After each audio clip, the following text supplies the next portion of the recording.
Hey guys, welcome back to another blog. Again, we're talking about international dating, but we're applying some of life's larger issues to the topic just to make it a bit more interesting for you. Because let's face it, how to write an effective correspondence letter is helpful, but kind of boring. So we like to have these larger topics that are a bit more fun and definitely impactful in our decision to get off the couch and go and meet somebody, right? Somebody told me yesterday that when he first met me, he thought I was pompous and arrogant. I have no idea what he's talking about. Pompous and arrogant. Me? Are you kidding?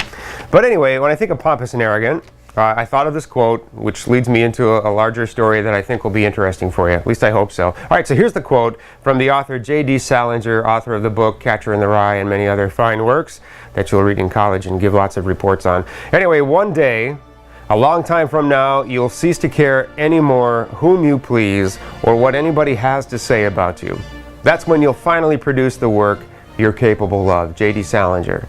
So again, guys, one day, a long time from now, you'll cease to care anymore whom you please or what anybody has to say about you. That's when you'll finally produce the work you're capable of. I read this quote this morning for the first time and immediately thought of a story that I want to share with you now about the composer Beethoven and his famous and final symphony, the Ninth Symphony. Some of you know what the Ninth Symphony is. Some of you have heard it. Some of you will hear it as we play it in the background for you now and say, wow, it sounds familiar. I think I've heard that. Some certain church hymns are recorded to this melody, if you will.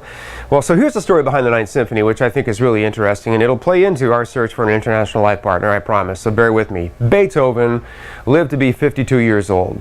He wrote the Ninth Symphony, a sick and dying man, at the age of 51. He was so sick, in fact, when he completed it and performed it live with his orchestra and his chorus in front of an audience in Vienna.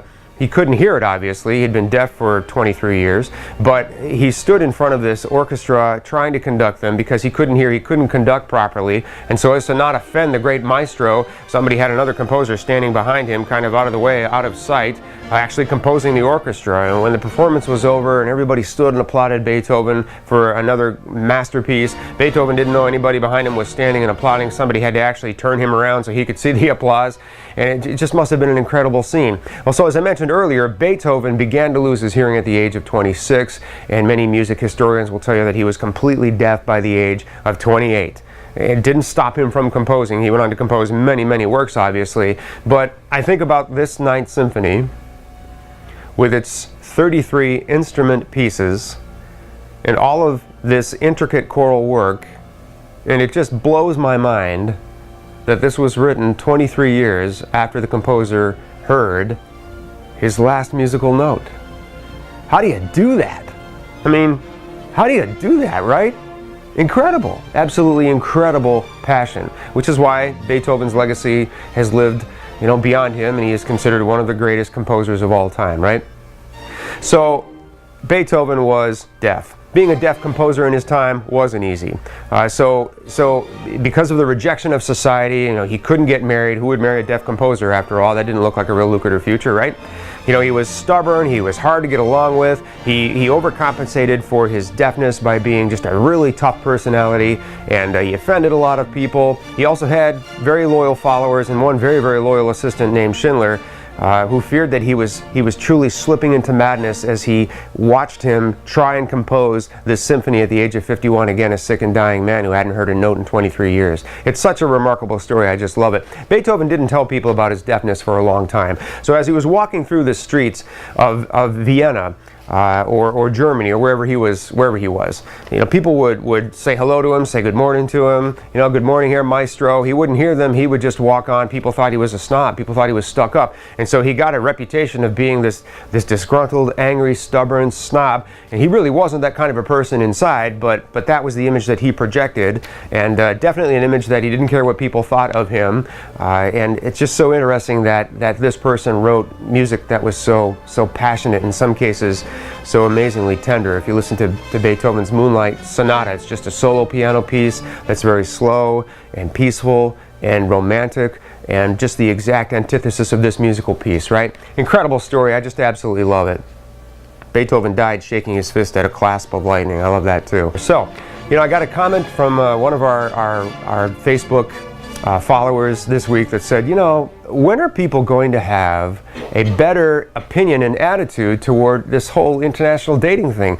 Because, man, I'm just getting so much flack from the people around me when I mention it, and I know there's more to it than they do, but wow, the feedback is just really, really rough. And of course, that made me think about how hard it is for us guys in this experience to be able to share our enthusiasm and our excitement for reaching out and meeting a beautiful life mate with our friends and our coworkers and the people around us in our circle of support. Because you guys know, if you've tried it at all, if you just gather a work buddy and bring them over to the water cooler and mention you're thinking about going on a romance tour, or if you tell your brother or your best friend or anybody, you know, your thoughts around international dating, the kind of response that you're going to get, right? You know, you've done it to some extent, guys. I know you have. Well, you know, one of the things that's great about doing a romance tour, guys, is that you have an exclusive group of gentlemen who are all going through that same experience with you, and from all different walks of life. You know, guys who are CEOs, guys who are concrete truck drivers, guys who are teachers and retail clerks, guys who are corporate vice presidents and accountants and lawyers and that sort of thing. And it's just the whole broad gamut of experience and life experience all come together in one group of solid guys. And many of the guys will become friends. You'll meet women from the same city, date women from the same city. You'll go out on double dates. You'll get to know each other. And you'll make friends that last well beyond the tour experience itself. And that will become at least your initially your core group of support, guys you can always reach out to for affirmation and support. And we need that. We're all very, very exclusive to each other. And that is one of the great benefits of being part of a foreign affair and traveling on one of our romance tours. Well, you know, I want you guys to understand, I've talked about this before, that cold, steely business word, if you will, that has such an impact on what we do here, and that word is paradigm. And you know, the word paradigm, there's nothing really emotional about it. It's not a warm, fuzzy word, but it's completely critical to your success in this process. And a paradigm is the way that you look at something based on years and years of influence and experience, right? So the people around you have been watching the media tell very, very limited, slanted stories about international dating for years and years and years. From that, they have formed an opinion about so-called mail-order brides, about people from over there. You know, people in Ukraine, they're all poor and desperate and living in mud huts. Why would you go there to find a wife? You'll get scammed. It's a green card thing, etc. They're just trying to get out of their country. And, you know, none of which is true, and you'll realize that when you go with us to meet these women. But that is what the media has told us for years, and that's what people around you believe, at least initially. You have to understand, as you come to a foreign affair, and you watch my blogs, and you listen to the Monday night conference calls that I've done for 11 years, and you come to the live webcast like the one I'll be hosting this Thursday night, and you come to our seminars, and you start talking to the guys that have done this successfully, you change your paradigm. You change inside. Information changes you. Experience changes you, and you move forward and grow in this experience where others stay in their position of very limited experience and exposure to this whole thing. Right now, they're not supposed to learn all about international dating. They're not trying to find a life mate, but you are, and that's why you absorb the information from people who have succeeded, and you've moved forward. And understand that as you move forward, some people won't, and that's just one of the burdens that you're going to bear initially. But you know, like Beethoven and like J.D. Salinger, to some extent, guys, you have to not care what people around you are going to think about your search for a life partner. You have to be able to block all of that out and focus on you, the guy in the mirror who deserves to meet somebody for absolutely legitimate reasons, who has lots of love to give and is waiting to receive the love from somebody who wants to give her love as well. You just need to discover each other. You deserve to complete that process for yourself and nobody else. And you know what? At the end of the day, if everything else leaves you, if all those relationships fail you in some way, you will still have her, that beautiful person who completes who you are, whom you can move forward with and live your life with. And that is absolutely a decision you have to make for yourself. Far too many guys talk themselves out of getting off the couch and into a plane on the way to meet somebody because they're worried about what other people will think. But those same other people aren't going to be there for you at night, aren't going to be there for you in your darkest hour, aren't going to be there to lift you up, to cheer you up, to support you, to be never-ending, unfailing support in your life because they deeply, deeply love you. And you deserve that support and that love. So again, stop caring necessarily about what other people think.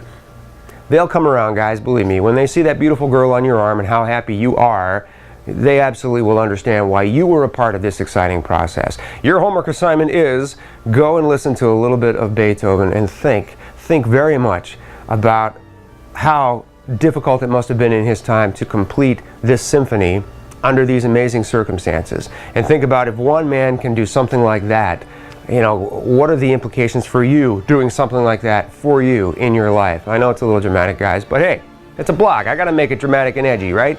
It's interesting to note, guys, that even though Beethoven never heard a single note of this symphony, thousands and thousands of people for generations have played it live, and thousands more have paid top dollar to listen to it live.